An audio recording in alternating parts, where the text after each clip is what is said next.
Sometimes the most ordinary mornings hold the secrets to our most extraordinary stories. For Sarah Martinez, a civilian plane washer at Hollowman Air Force Base, a normal Tuesday started with the familiar scent of cleaning solution and the roar of F-16 engines. But something was off. The metal of the plane seemed to hum with a nervous energy, and a quiet tension hung in the air. A silent alarm that only someone who knew the base like the back of her own hand could feel. This is a story about what happens when the small, unnoticed details of our lives become the only things that can save us, and how an everyday hero is forged in the fire of an unimaginable attack. The first thing Sarah Martinez noticed that morning wasn't the muted radio chatter or the way the ground crew kept stealing glances toward the fence line. It was the water. The spray from her hose didn't slide across the F-16's aluminum skin the way it usually did. It scattered in jittery little rivulets, as though the metal itself were trembling.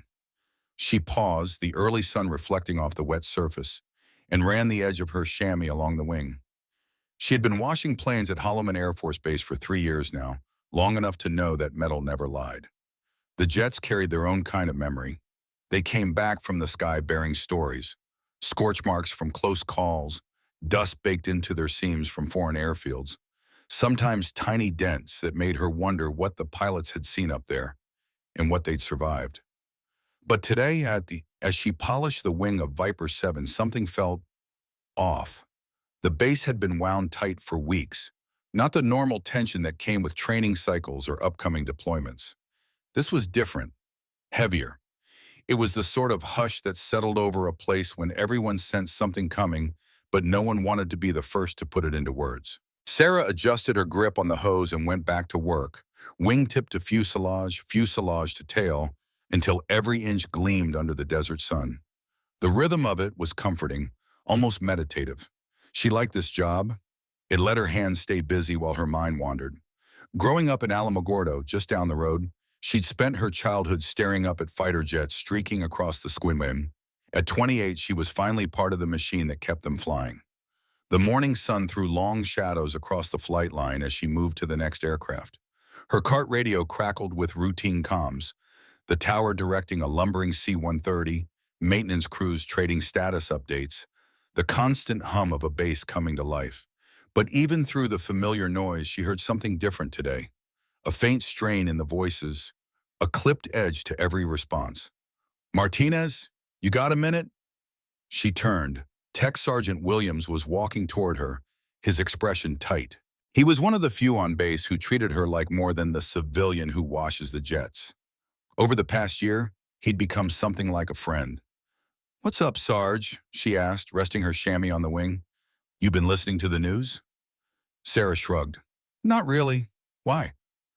Williams scanned the flight line, then stepped closer. His voice dropped. "Things are heating up overseas. Word is tensions are through the roof. Some of the guys think this isn't just saber rattling this time." Her brow furrowed. "What kind of things?" "The kind that make bases like this real important. Real fast," he said. He hesitated, reading her face.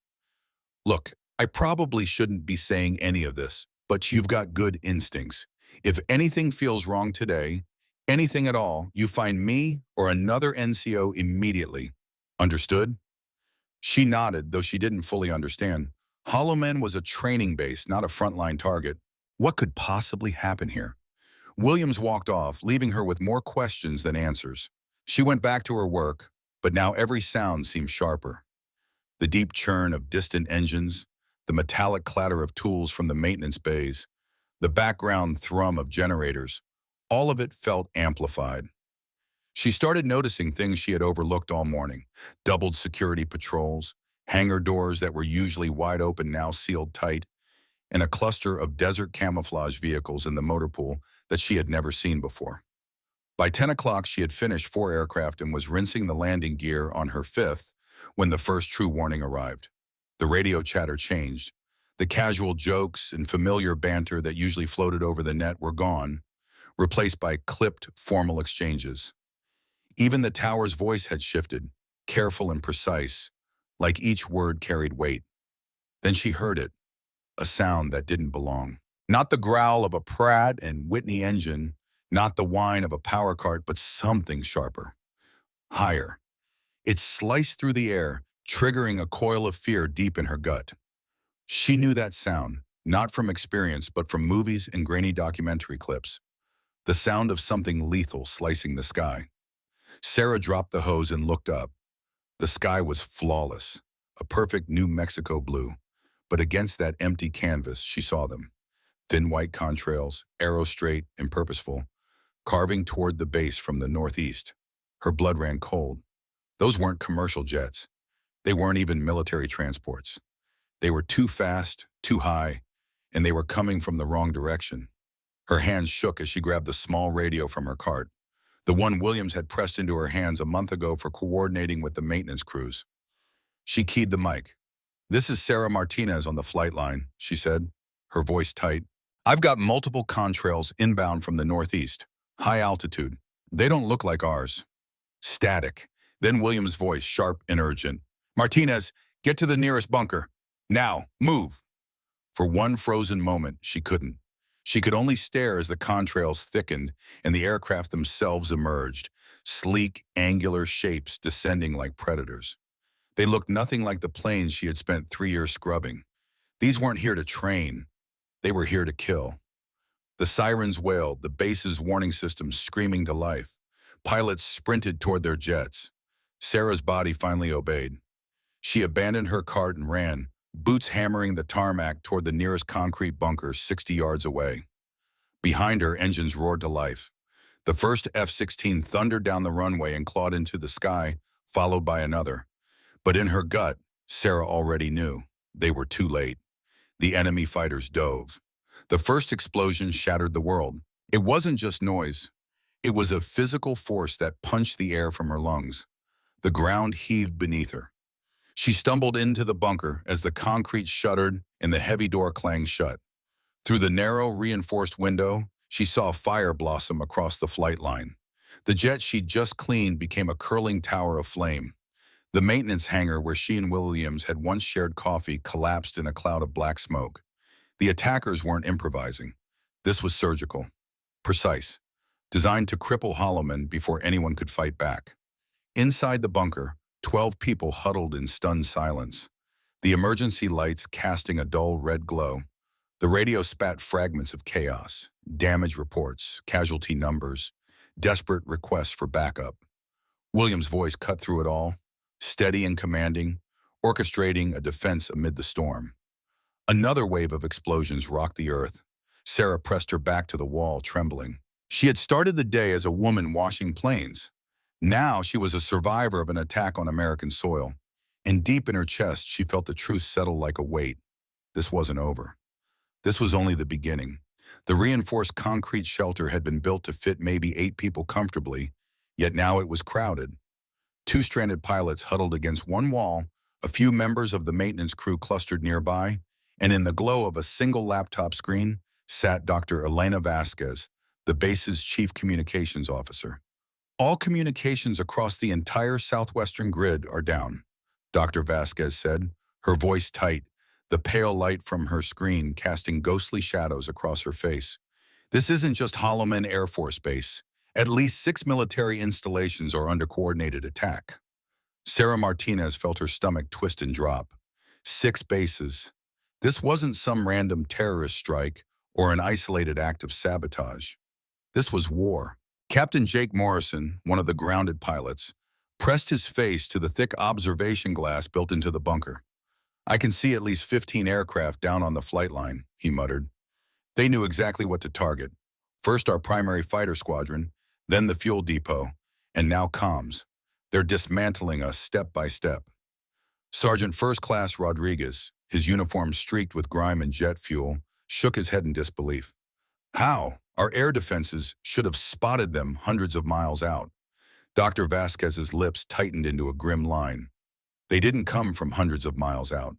Initial radar logs suggest their launch point was much closer, possibly inside our own borders. The realization hit Sarah like a blow to the chest. Enemy aircraft operating from American soil? That wasn't just an attack, it was an invasion. Whoever was behind this had been planning for months, maybe years, slipping pieces into place, gathering intel, positioning assets, waiting for the perfect moment to strike. Captain Morrison broke the silence first. We need to reach the command bunker. If Colonel Henderson's alive, he'll be coordinating from there. Rodriguez's voice was low and grim. The bunker's across the base. That's 200 yards of open ground, and those fighters are still circling overhead. Sarah had been listening to the fragments of radio chatter crackling through the damaged comm system. The attackers weren't just bombing and leaving, they were claiming air superiority, establishing a perimeter. This wasn't destruction, it was occupation. There's another way, she said quietly. Every face in the bunker turned toward her. The maintenance tunnels, Sarah continued, they run beneath the entire base. I've crawled through them plenty of times when they needed someone small to check the cable runs. Dr. Vasquez frowned. Those tunnels were built in the 60s. Half are probably collapsed or flooded. Not the main trunk line, Sarah said firmly. It runs from the motor pool straight to the command center. It carries the secure comms lines. I was down there just last month for the fiber optic upgrade. Captain Morrison studied her with sharp, assessing eyes. You're talking about crawling through a Cold War tunnel network while the base is under attack. If the enemy knows about them, they could be waiting down there. Maybe, Sarah admitted, but staying here isn't an option, and crossing the surface is suicide. The argument ended abruptly when a deep, rhythmic thrum rolled over the bunker. Heavy helicopters. Through the reinforced glass, they watched as massive transport aircraft touched down on the ruined runway. Dark figures poured out, moving with the precision of seasoned special forces. They're bringing in ground troops, Morrison said grimly. They're not here to destroy the base. They're here to hold it. Dr. Vasquez's fingers flew across her keyboard, sifting through what little data she could scrape together. Fragmented reports from other installations. Davis-Monthan in Arizona is completely offline. Nellis in Nevada is under active attack. Whoever they are, they're blinding the entire southwestern air defense network. Sarah's mind spun. She thought about the strange activity over the last few weeks. The late-night shipments, the unusual drills, the hushed conversations she wasn't meant to overhear. A creeping suspicion took hold. What if they've been planning this for months? What if some of those exercises weren't exercises at all, she said. Rodriguez blinked at her. What are you saying? 3 weeks ago, a group of Allied observers toured the base. Full access, asked detailed questions about our response times and capabilities. I thought it was routine cooperation.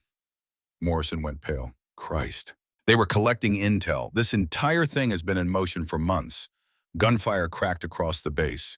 Short bursts of automatic weapons fire followed by the distant snap of snipers. Resistance, yes, but it sounded scattered and weak. Dr. Vasquez shut her laptop with a snap. We move now. If we can reach the command bunker, I can re-establish contact with NLA command. They need to know what's happening. Sarah led them to a maintenance hatch tucked into the corner of the bunker. The metal cover was heavy and sealed to withstand a blast, but it creaked open to reveal a narrow ladder dropping into darkness. Stale air carrying the scent of concrete dust and aging electrical systems wafted up. The tunnel's about 4 feet high, Sarah said, climbing down first. It's tight, but it's our best shot. One by one, they descended into the cold, cramped underworld, a relic of Cold War paranoia meant to keep vital systems alive under nuclear threat. Now it was their lifeline in a very different kind of war. Sarah's flashlight cut a narrow beam through the darkness. The main trunk tunnel looked just as she remembered, cramped but sturdy, lined with thick power and comm cables that fed the entire base. How far to the command center? Morrison asked, his voice hollow in the confined space. Roughly 800 yards, Sarah said, but we need to watch the branches. Some of the side tunnels have been sealed off. They moved in single file, Sarah in the lead, Morrison behind, followed by Dr. Vasquez and the rest. Their breathing and the faint rumble of explosions above were the only sounds. Every so often, the ground trembled from distant impacts or the heavy treads of vehicles overhead. After nearly 20 minutes, Sarah froze and held up a hand. Ahead, light filtered down through an access grate, but it was too focused, too bright. They're in the tunnels, she whispered. Morrison crawled up beside her, peeking around the corner. 2 guards, maybe 3, definitely not ours. Sarah's heart thudded in her ears. The attackers had done their homework. They were guarding the underground routes. Is there another way? Dr. Vasquez whispered. Sarah's mind raced. Yes, 50 yards back, there's a junction. It connects to the water treatment tunnel. That should take us under the admin complex. They backtracked silently, every scrape of boot on concrete echoing like a drum beat. The junction was barely wide enough for a single body. The secondary tunnel was even smaller, damp, and smelled faintly of machinery and rust. Water dripped somewhere in the darkness. The distant hum of pumps and generators reminded Sarah that the base's infrastructure was still running. That meant the attackers wanted the base intact, and that they already had a frightening level of control. The crawl felt endless. Sarah's knees burned, her shoulders ached, and the tight space pressed on her nerves. Behind her, the others grunted softly, fighting exhaustion and the creeping panic of claustrophobia. Finally, a new access hatch appeared ahead, this one mercifully dark. Sarah climbed the ladder and pressed an ear to the metal. Silence. She eased it open just enough to peek out. They were in a storage room inside the administrative building, roughly 200 yards from the command bunker. Through a narrow window, Sarah finally saw the heart of the occupied base, and the sight chilled her blood. The attackers had erected a makeshift command post in the center of Hollowman. Strange vehicles were parked in perfect order, and figures in unfamiliar uniforms moved with cold, practiced efficiency. Most disturbing of all, a flag she didn't recognize fluttered above them, neither American nor the emblem of any known nation. "This isn't a foreign invasion," Sarah whispered, her voice trembling as Morrison crouched beside her. "Look at their gear, their organization. This is something else entirely." Morrison's jaw tightened as he scanned the scene. "You're right, too precise, too coordinated. Someone's been planning this for..." Dr. Elena Vasquez finally managed to get her battered laptop to connect to a hardwired line in the dim, cluttered storage room. Her fingers trembled slightly as she typed, the cold glow of the screen illuminating her face. "I'm getting reports from all over the country," she said, her voice tight. "It's not just military bases. They've hit critical infrastructure, communications hubs, and even some civilian airports." Rodriguez's rough voice broke the silence. "Who's they?" "That's exactly what we need to find out," Vasquez replied, her tone sharper than she intended. "And we need to get a message out to someone who can actually respond to this." Sarah Martinez stood by the narrow window, staring out at the base that had been her entire world for the last 3 years. Hollowman Air Force Base had been home, a place where she knew every creak of metal, every echo of a passing jet. Now the flight line she had washed and polished day after day was a scorched graveyard. Smoke curled into the evening sky from the skeletons of aircraft. The friends she had laughed with in the break room were scattered, some captured, others lying somewhere out there, lifeless. In less than 2 hours, her world had been erased. "The command bunker is just across the parking lot," she said quietly, her voice more steel than sorrow. "But there are at least a dozen hostiles between us and the entrance." Captain Jake Morrison crouched beside the window, his jaw tight as he studied the situation outside. "We need a distraction, something to pull their eyes away from the bunker." "What kind of distraction?" Sarah asked, though she could already feel a dangerous spark of determination forming. "The kind that reminds them," Morrison said, his voice low, "that this fight isn't over." As if answering him, the distant roar of jet engines rolled across the sky. All heads turned upward. Thin contrails sliced the fading light as the aircraft approached from the east. Sarah's heart leapt. Reinforcements. Maybe rescue. But her relief curdled into horror as the jets roared overhead. Their silhouettes were wrong. Their wings bore no familiar markings, just like the ones that had reduced Hollowman to rubble. The supposed cavalry wasn't coming for them. It was joining the enemy. "Those aren't ours," Morrison muttered grimly, watching the new arrivals coordinate with the ground forces. "We're on our own." Dr. Vasquez's voice broke the moment, her words grim. "I've got a weak satellite link. And it's worse than we thought. Attacks are happening in 17 states. Denver, Colorado Springs, Phoenix, Las Vegas. They're dismantling the entire Western air defense network piece by piece." Sarah's stomach twisted as she watched enemy soldiers below expand their perimeter with methodical precision. Hollowman wasn't just a target anymore. It was becoming a forward operating base. Heavy transports disgorged equipment. radar units, surface-to-air missiles, all sliding into place like a grim puzzle. "We need to get to the command bunker," Sarah said finally. "If Colonel Henderson is still alive, he'll have hardened comms the enemy can't jam." "Getting there's the problem," Rodriguez said. "Every approach is crawling with patrols." Sarah let her eyes trace the base layout, committing every shadow and blind spot to memory.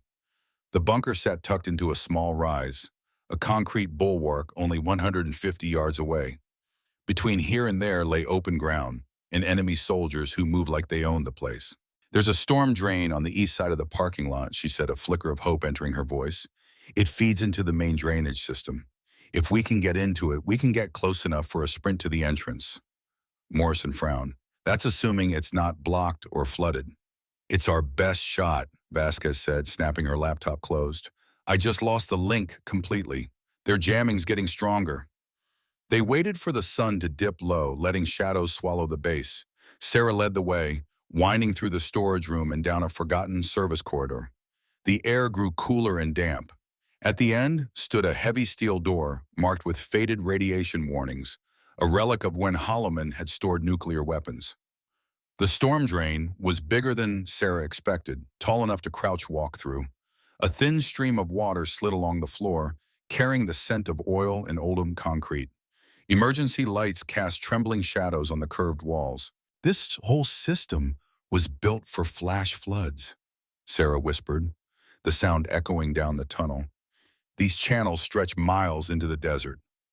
They moved slowly, stopping every few minutes to listen. The tunnel twisted and forked, following the natural slope of the land. 20 tense minutes later, Sarah spotted a grated exit that opened near the command bunker. She crouched, peering through. Two enemy guards stood by the entrance, relaxed, their attention more on the perimeter than the thick steel door they guarded. "That bunker can take anything short of a nuke," Morrison murmured. "If we can get inside, we'll have protection and the most secure comms on base." "Getting inside is the hard part," Rodriguez muttered. "Those two aren't going anywhere." Sarah studied their movements carefully. Then she noticed it, the rhythm of their routine. Every 10 minutes, both guards circled to the far side to check in by radio. 90 seconds. That was the window. "I can draw them off long enough for you to get inside," Sarah said. "Absolutely not," Morrison snapped. "You're not military. You're not trained for this." "I have something better," Sarah said, locking eyes with him. "I know this base, every service tunnel, every maintenance access, every blind spot. You need me." Butter Vasquez adjusted the strap on her comms pack. "If we reach the comm array, I can get a line to NLA Command and the Pentagon. They need to know what's happening here." Sarah's plan was simple and reckless. Create a diversion on the far side of the bunker during the next radio check. While the guards responded, the others would sprint to the entrance and get inside. "What kind of distraction?" Morrison asked. Sarah's grim smile answered for her. "The kind nobody ignores. Fire." She'd noticed a small fuel storage shed about 50 yards from the bunker. It wouldn't explode spectacularly, but it would create enough smoke and flame to trigger the fire suppression systems and draw every eye. When the guards moved for their next check-in, Sarah slipped from the drain and sprinted across the open ground. Her pulse hammered in her ears. She yanked an emergency flare from her pocket, striking it to life, the brilliant red glare stabbing the darkness. She hurled it through a broken window into the shed. Flames caught instantly. Smoke rose thick and black, and alarms began to wail. The guards shouted into their radios, sprinting toward the fire. In the distance, she glimpsed Morrison, Vasquez, and Rodriguez making their run for the bunker. Then Sarah realized her mistake. The flames spread faster than she'd expected, and a nearby enemy patrol had spotted her. Automatic fire chewed into the concrete around her as she dove behind a barrier. Trapped. No cover left. No escape. Then the ground trembled under her boots. A rhythmic thumping rose, louder and louder. Sarah lifted her head, and her chest tightened with fierce, almost disbelieving relief. American helicopters, real reinforcements, swept in from the east, running lights cutting streaks through the twilight. The first rockets screamed toward the base, tearing into the enemy's surface-to-air sites and command posts. The disciplined occupation erupted into chaos under the sudden assault. Sarah bolted from cover, sprinting for the bunker door. Morrison held it open, his face carved with worry. "We thought you were dead," he said as she stumbled inside, breathless. "Not yet," Sarah gasped, "but those helicopters won't hold the sky for long." Inside the bunker, the air was thick with urgency. Colonel Henderson and 3 officers were already at the consoles, their hands flying across controls, desperately working to reestablish communications. Relief washed over the man's face the instant he saw other survivors step into the dimly lit bunker. His voice trembled slightly, as if the sight of living, breathing comrades had yanked him back from the edge of despair. "Thank God," he said, exhaling shakily. "We've been cut off from the outside for hours. What's happening up top?" Delena Vasquez didn't answer immediately. Her hands were already moving with precise, practiced efficiency as she connected her portable communication rig to the bunker's main array. The faint click of metal against metal echoed in the room, punctuated by the distant rumble of explosions above ground. "Sir," she said finally, her tone clipped but urgent, "we're looking at a coordinated strike across multiple states. At least 17 military installations have already been hit." Colonel Henderson's jaw tightened. His weathered face carried the weight of command, but the sharpness in his eyes betrayed both anger and fear. "By who?" His voice was more demand than question. "That's what we need to find out," Captain Jake Morrison interjected grimly. Dust clung to his uniform, and a thin cut ran along his cheek, evidence of the chaos outside. "But I can tell you this. These aren't foreign nationals. Their equipment, their formation tactics, the way they move, none of it fits. This is something else entirely." Sarah Martinez stood slightly apart from the others, silent but alert. The 28-year-old civilian contractor had spent years washing planes on this base, quietly learning every crevice of its infrastructure. Now that familiarity felt like armor. Through the reinforced observation windows, she watched the nightmare unfold. U.S. helicopters were raked with withering fire from hidden positions. Black smoke rose in oily plumes where a few had already been forced to crash or retreat. Her stomach knotted, but she forced herself to keep watching, to memorize everything. "I've got a connection to get to her," Vasquez said suddenly, hope laced with tension. "NORAD is online."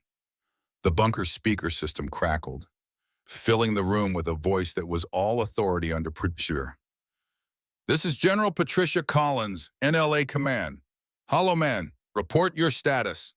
Colonel Henderson leaned toward the microphone, his hands steady despite the storm brewing inside him. "General, this is Colonel Henderson, Hollowman Air Force Base. We are under occupation by unknown hostile forces. I repeat, we are under occupation." "Understood, Colonel," the general replied. Her voice was firm, but a current of urgency ran beneath it. "We are tracking similar situations across the southwestern United States. We need intelligence on the attackers. Can you provide any visual confirmation of their identity?" Sarah stepped forward before anyone else could speak. Her pulse hammered, but she knew what she'd seen. "General, this is Sarah Martinez, civilian contractor. I've been observing the hostile forces for several hours. They aren't flying any nation's flag I recognize. Their equipment is a mix, some American, some foreign, but their organization and tactics, they're trained, planned, and coordinated." There was a brief silence on the line, the kind that made every second stretch. "Miss Martinez," the general said finally, "you stated no recognizable flag. Can you describe it?" Sarah closed her eyes, calling the image from memory as clearly as if it were burned onto the inside of her eyelids. "It's a black field with a silver emblem," she said slowly. "The emblem looks like an eagle, but stylized with sharp geometric patterns I've never seen before." The pause that followed was longer this time. When General Collins spoke again, her tone had changed. It was colder, clipped and heavy with a kind of fear Sarah had never heard from a 4-star general. "All stations, this is NLA Command. We have confirmation of Blackwing operations in the continental United States. Repeat, Blackwing is operational. This is not a drill." A chill ran the length of Sarah's spine. The name meant nothing to her, but the tremor in the general's voice told her all she needed to know. This was bad. "What's Blackwing?" she whispered. Colonel Henderson's face had gone ashen. "Something that was never supposed to exist," he said quietly. Outside, the battle escalated. More enemy aircraft swooped into view, some of them larger transports disgorging heavy equipment and what appeared to be hundreds of additional troops. Sarah's heart sank. The initial assault had just been the opening move. Colonel Henderson pressed the comm again. "General, we need immediate reinforcements. The enemy is using Hollowman as a staging area for operations deeper into U.S. territory." "Negative, Colonel," Collins replied. "All assets are tied up defending critical infrastructure. Your orders are to hold position and gather intelligence on Blackwing capabilities."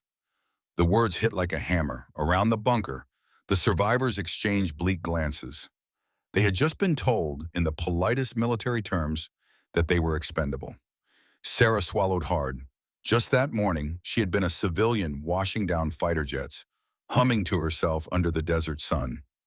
Now she was trapped in the middle of what felt like a calculated insurrection against her own country. The name Blackwing hung in the air like a poisonous cloud. Henderson moved to a secure terminal, his clearance unlocking files Sarah wasn't supposed to see. His expression hardened with every line he scrolled through. "Blackwing was supposed to be theoretical," he muttered. "A Pentagon contingency study, domestic threats, rogue elements inside our own military-industrial complex. Worst-case scenario, they could destabilize or even replace the federal government." Dr. Vasquez, monitoring the encrypted intercepts, looked up sharply. "They're using our own communication protocols, our current encryption codes. This isn't just insider knowledge. They have active access." Pieces clicked in Sarah's mind, sharp and undeniable. The observers I noticed earlier, they weren't just scouting our capabilities. They were recruiting. "Recruiting who?" Morrison asked, his voice low. "People with access, people who felt disillusioned," Sarah said slowly, remembering idle complaints in the mess hall. "I've overheard it for months. Budget cuts, politicians who don't get it. What if someone was listening and offering them a different path?" Henderson's face darkened further. "Intel flagged Blackwing as a potential threat 18 months ago. Defense contractors, rogue officers, even some civilian employees. Analysts said they could stage a coordinated takeover of critical infrastructure." Rodriguez, the grizzled Sergeant First Class, slammed a fist on the table. "Then why the hell didn't anyone stop them?" "Because the intel community thought it was too far-fetched," Henderson said bitterly. "They didn't believe Americans would launch a coup against their own government." From the observation windows, the sound of heavy machinery drifted in. Blackwing forces were unloading construction equipment, setting up what looked like permanent fortifications. "They're not leaving," Sarah said quietly. "They're building something." She turned to the others, resolve hardening inside her. "If we're going to give command anything useful, we need to see exactly what they're doing out there." "That's suicide," Morrison snapped. "They've got thermal imaging, motion sensors, enough firepower to turn this whole desert into glass." "Not if we use the old drainage channels," Sarah countered. "They connect to the storm system and run for miles into the desert. Some of them lead to the Cold War observation posts in the Mesa, the ones built for monitoring nuclear tests. We could watch them without being seen." Henderson straightened, recognition flashing in his eyes. "I'd forgotten about those posts, about a mile northeast. If they're still intact, they'd give us a clear view of the entire base." Dr. Vasquez's voice cut through the tense planning. "General Collins is requesting detailed intelligence, Blackwing's strength, capabilities, objectives.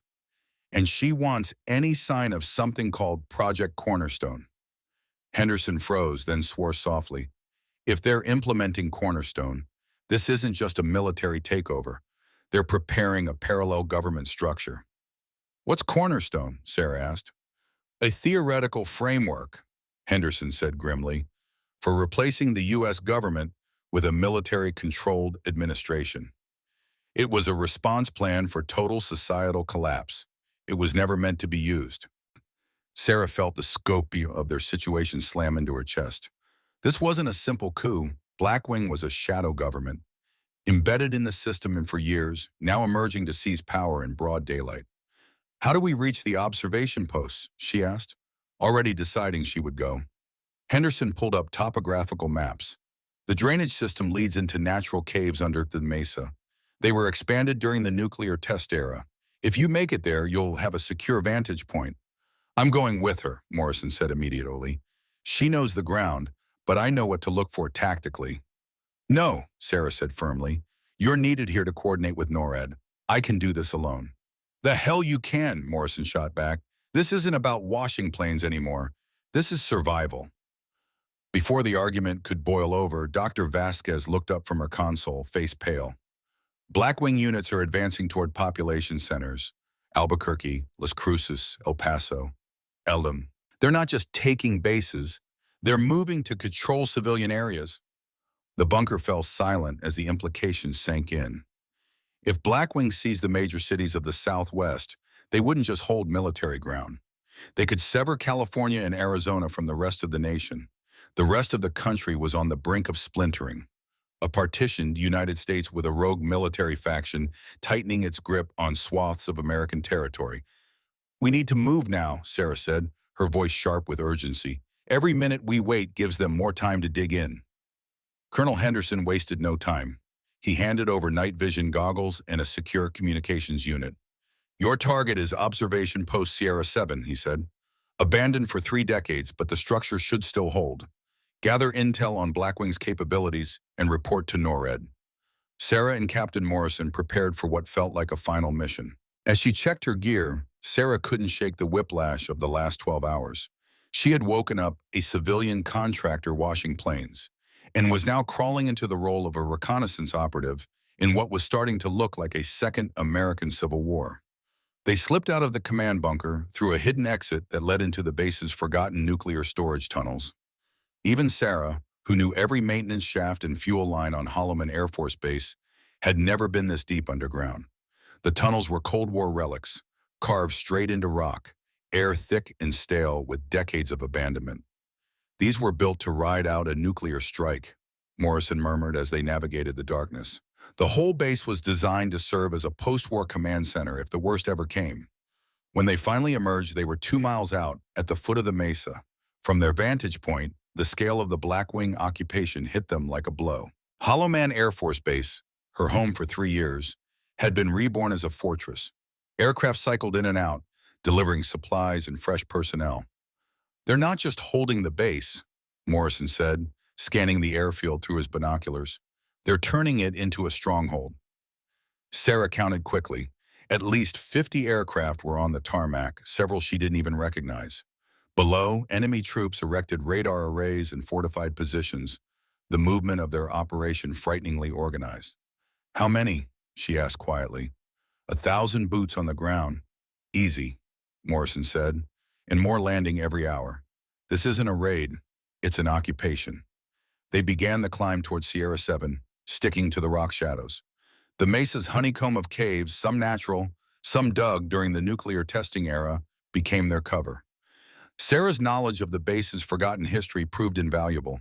She led them through paths that hadn't been touched since the 1960s. Sierra 7 awaited them like a ghost from another age, a reinforced concrete outpost built into the peak, still structurally sound though the old observation gear was obsolete.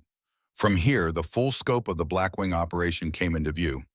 The base below pulsed with controlled chaos, a military anthill in motion. Trucks, aircraft, and troops worked in seamless coordination. The most chilling sight was the massive communications array rising from the center of the airfield.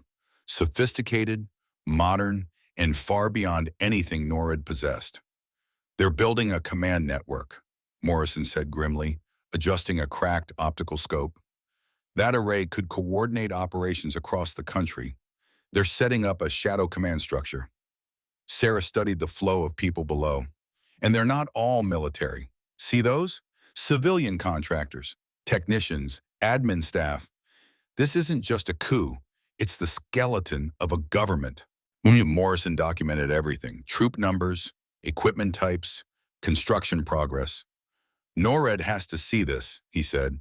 Blackwing isn't just taking bases. They're building a permanent alternative government. A convoy arrived, vehicles flanked by troops in hazmat suits. Sarah squinted. Whatever they're hauling, it's dangerous. Chemical weapons? Morrison muttered. Or worse, she said. They've had access to classified research projects. There's no telling what they've cooked up. Hours passed as they recorded every detail, the enormity of the operation settling over them. This wasn't improvised. This had been in the works for years. "We need to get this intel back," Morrison said finally. "But going back the way we came is suicide." Sarah scanned the growing perimeter. He was right. The tunnels they'd used were now deep in enemy territory. "There's another way," she said. "The cave system runs for miles. Some tunnels link to old drainage channels leading to the Rio Grande. If we reach the river, we can rendezvous with friendly forces." "That's a 20-mile crawl through unmapped caves," Morrison said. "Better than trying to slip past 1,000 soldiers," she answered. Before leaving, Sarah turned for one last look at Hollowman. The place where she had laughed with friends and rinsed dust off aircraft wings was now the beating heart of a shadow government determined to topple the United States. She wasn't just a contractor anymore. She was a witness to the truth, carrying intelligence that might decide the fate of the nation. They descended into the caves, flashlights cutting narrow beams through darkness that had slept for decades. The underground world was a labyrinth, part natural limestone, part human engineering from a Cold War paranoia that had imagined the unthinkable. Morrison's voice echoed off the stone. This was the Deep Shelter program.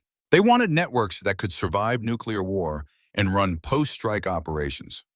Sarah followed the hand-drawn map scavenged from Sierra 7, its lines traced from 1960s geological surveys. According to this, there's a major junction half a mile ahead.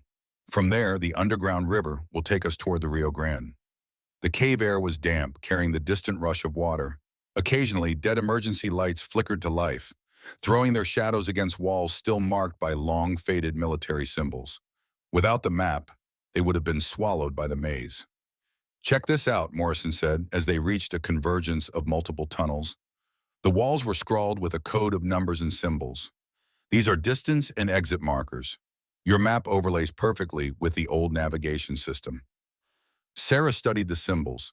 Some pointed toward surface exits, others toward underground facilities that might still exist. One set caught her eye. DF7. "What's DF7?" she asked. Morrison leaned closer. "Deep Facility 7. That's Cold War code for a major underground installation. Command or comms hub, probably. Think it's still active? There's only one way to find out." They followed the DF7 markers into passages that grew more structured with each step. The rough limestone walls gave way to reinforced concrete, and the flickering lights became steadier. Somewhere ahead, someone had kept the heart of this place alive. The emergency tunnel plunged deeper into the earth than Sarah ever expected. Unlike the jagged, natural caverns they had navigated earlier, this passage was a perfect, cylindrical tube bored straight through solid rock, the handiwork of military engineers who had planned for a different war decades ago. The walls glistened faintly under the intermittent flash of emergency lights, which came alive in sequence as motion sensors picked up their movement. It created the eerie effect of a glowing path that seemed to follow them, an almost ghostly escort through the bowels of the earth. "This was built for high-speed evacuation," Morrison said, his voice carrying down the smooth corridor. The sound bounced and warped until it seemed like someone else was speaking from just behind them. Back in the Cold War, they could load VIPs into special vehicles and shoot them down these tunnels at 60 miles an hour. Sarah barely heard him. Her mind was still running through everything they had just discovered. The command center that wasn't abandoned at all, the hybrid of Cold War steel and modern digital precision, and the mountains of evidence proving that Blackwing wasn't just a rogue military faction. They were a shadow government, embedded for years inside the very system they were now dismantling. Civilians, contractors, analysts, congressional aides, they were everywhere. She thought of the coffee cups still warm, the half-eaten sandwiches, the paperwork scattered like the aftermath of a meeting adjourned in a hurry. Blackwing hadn't just prepared for this. They'd been living here, moving like phantoms under the nation's feet. Her stomach tightened as she remembered the operational logs. Phase 1, military bases and infrastructure. Phase 2, regional command centers. Phase 3, neutralized federal authority in Washington, D.C., and the timer was already running. 72 hours. "They're going to try to take the whole country," she murmured, more to herself than to Morrison. Hollowman was just the first domino. Morrison glanced at her as they jogged, his jaw tight and pale under the flickering lights. We get this intel out, or everything falls. We're the only ones who know the scope of it. Behind them, the distant echo of alarms faded into the background hum of the tunnel. Somewhere back in this facility, the blast doors had sealed tight, locking away the hybrid command center and all its damning secrets. Ahead, the tunnel curved gently downward, like a slide into the unknown. How far to the river system? Sarah asked, trying to measure her own stamina against the urgency pressing down on her chest. 2 miles, give or take, Morrison said. The tunnel ends at an underground dock.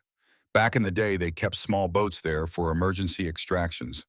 Once we're on the river, we can put distance between us and Blackwing.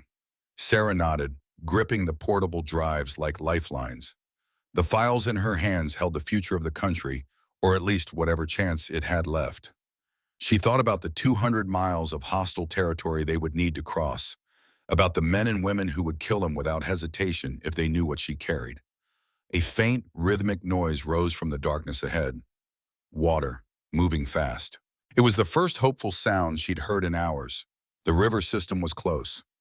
Once we hit the boats, Morrison said, slowing slightly to check their gear, we disappear. No radios, no signals. They'll be hunting for us, and they know this terrain better than anyone. Sarah thought of the first time she washed a plane at Hollowman Air Force Base, never imagining she would one day be running through secret tunnels with the survival of American democracy in her hands. She wasn't a soldier, she wasn't trained for this, and yet, somehow the weight of history had landed squarely on her shoulders. Behind them, the tunnel lights began to flicker again, not in the neat sequential pattern triggered by their motion, but in a staggered, chaotic rhythm.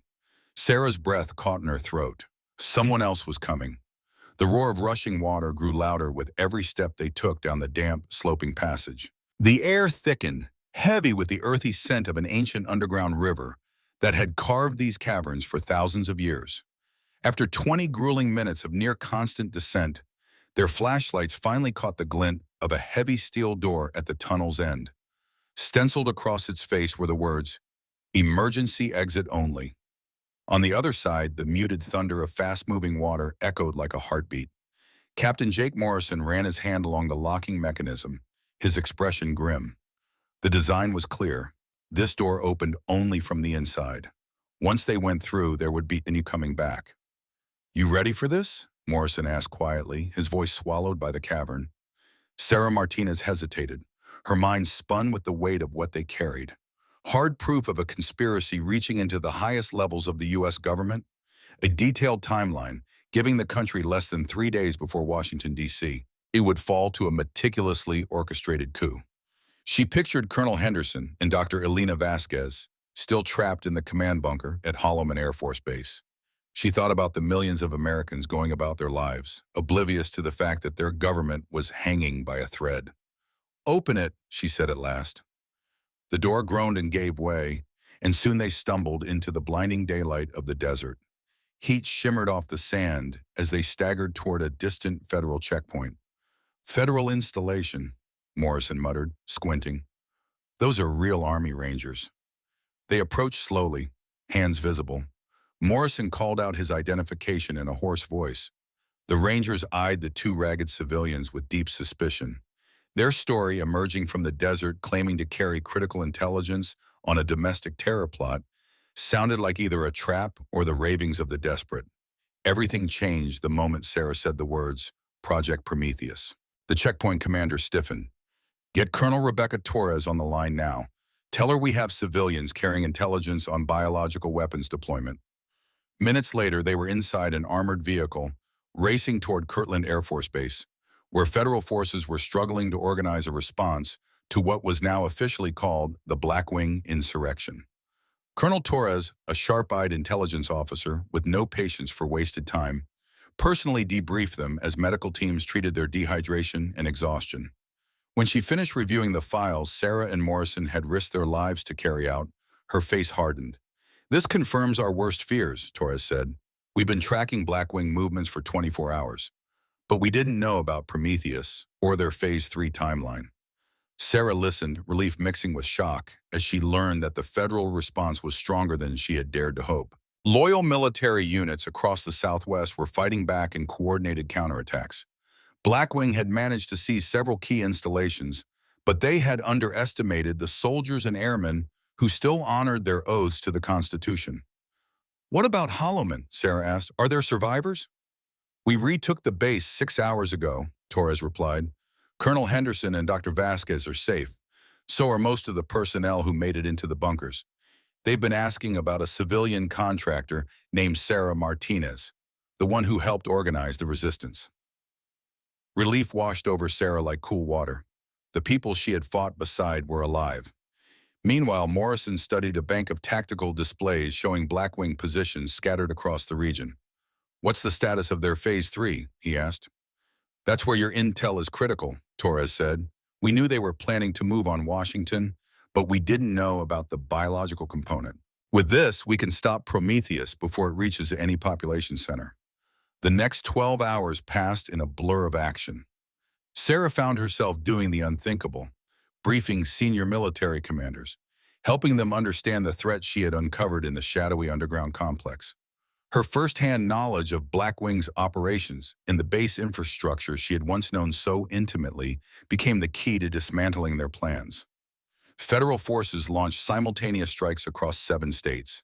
The underground facility that Sarah and Morrison had barely escaped from was captured intact, yielding files that revealed the full scale of Blackwing's infiltration into American institutions.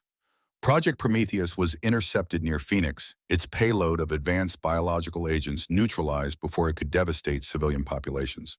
The sophistication of the weapons shocked even the experts. Blackwing had been developing them in secret for years, beyond the reach of any oversight. The coup's final gamble came when Blackwing forces attempted their move on Washington, D.C. But this time, federal forces were ready. Armed with Sarah's intelligence, loyalists crushed the attack within hours. Blackwing's leadership was captured or killed, and the insurrection that had nearly ended American democracy was over. 3 weeks later, Sarah Martinez stood once again on the sun-baked flight line of Hollowman Air Force Base. The base had been repaired and reinforced. The aircraft she washed now carried new markings, symbols of a military that had survived betrayal from within. Investigations into Blackwing's conspiracy would continue for months. Congressional hearings exposed the depth of domestic extremist infiltration, leading to sweeping reforms in security clearance procedures and oversight of classified projects. Sarah had been offered positions in federal intelligence agencies, with full recognition for her role in preventing what historians would later call the closest America had come to a domestic overthrow since the Civil War. She turned them all down.